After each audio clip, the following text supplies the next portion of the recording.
Sony are hotly tipped to unveil PlayStation 4 on February the 20th at their PlayStation 2013 event in New York, and it'll be streamed live on the net. Bottom line, Sony are inviting the world to the unveiling of a new Ridge Racer on PS Vita. On the official PlayStation website, the event is advertised with the tagline, "Be the first to know."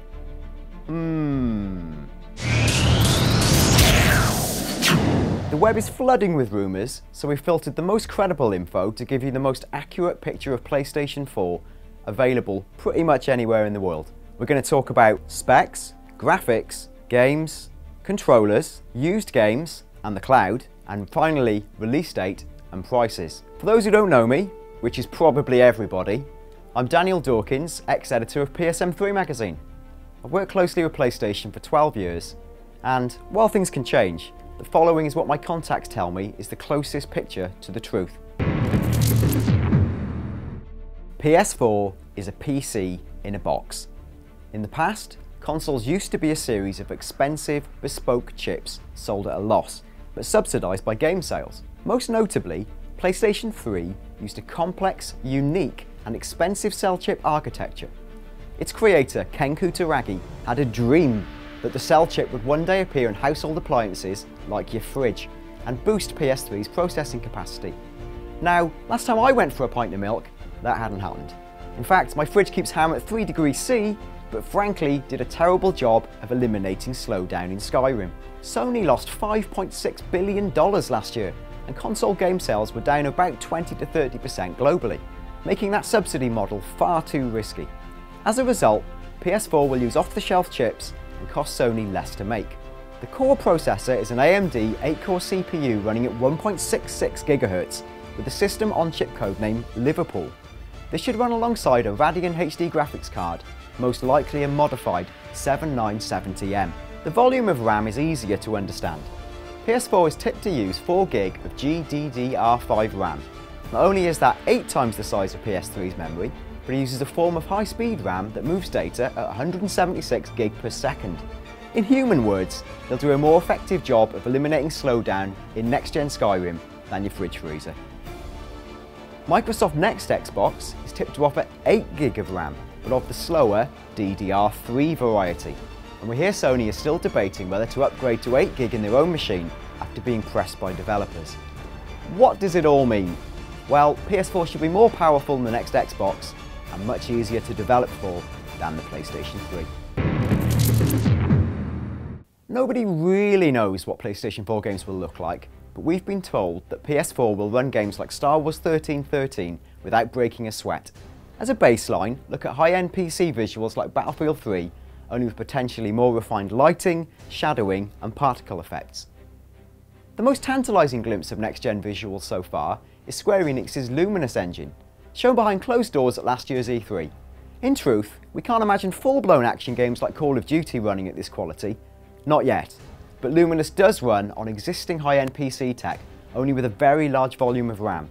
I saw it live at last year's E3, and when they started pausing the action and manipulating it in real time, it's the first time I've been genuinely astonished by console graphics, honestly, in years. Rumours suggest PS4 will support Ultra HD 4K gaming.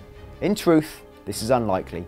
Sony promised us 1080p on PS3, but only a handful of games arrived, and even then limited titles like Flow or Wipeout. Most PS3 games run at lower resolution to maintain frame rates.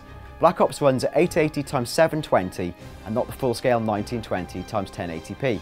PlayStation 4 might offer some form of 4K movies and some novelty games, but most games will run in 1080p at 60 frames a second, which is what Sony claimed only 7 years ago.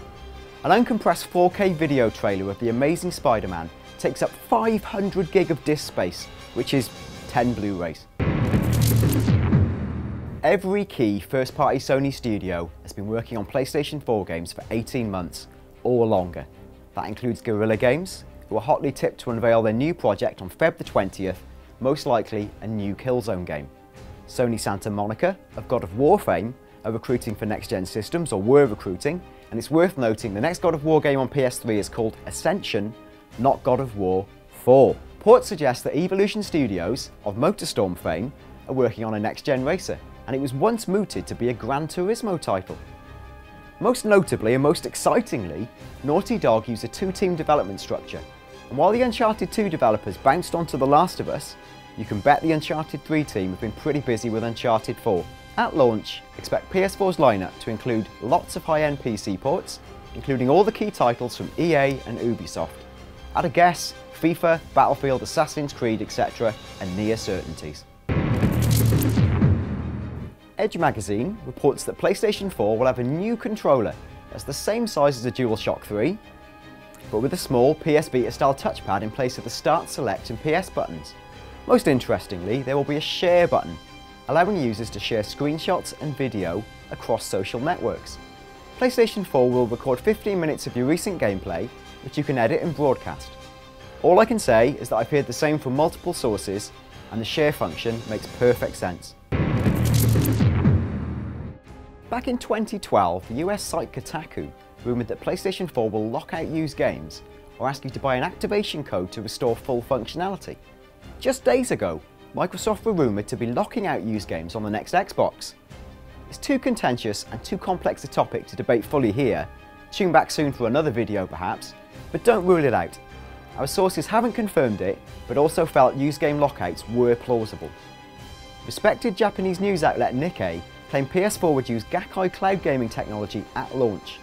In time, this might allow full streaming of the entire PS back catalogue, like a sort of Spotify for games, but it's more likely to launch using smaller scale playable demos. Edge magazine claim a late 2013 release in the USA and Japan, with a Europe release in early 2014, a claim backed up by the Asahi News. Sadly for us Europeans, this makes sense, due to the complication of multiple languages within our territory compared to the primarily monolingual USA and Japan. The Asahi News suggested PS4 would cost over 40,000 yen, which is around $427. PS3 cost $499 at launch, and we wouldn't expect anything significantly cheaper. In the UK, think £350–400. It's all speculation, but early reports of a £200 PS4 seem wide of the mark, unless Sony changed the entire payment model and offer a scheme akin to a mobile phone, where you pay a little bit up front but commit to a contract for, say, an enhanced version of PS Plus. So that's it for now, but subscribe for all the latest PS4 info. We'll preview the PS4 unveiling on Feb the 19th, one day before, and tune back for our reaction from the experts. As ever, let us know what you think in the comments, if they're nice comments. Bye!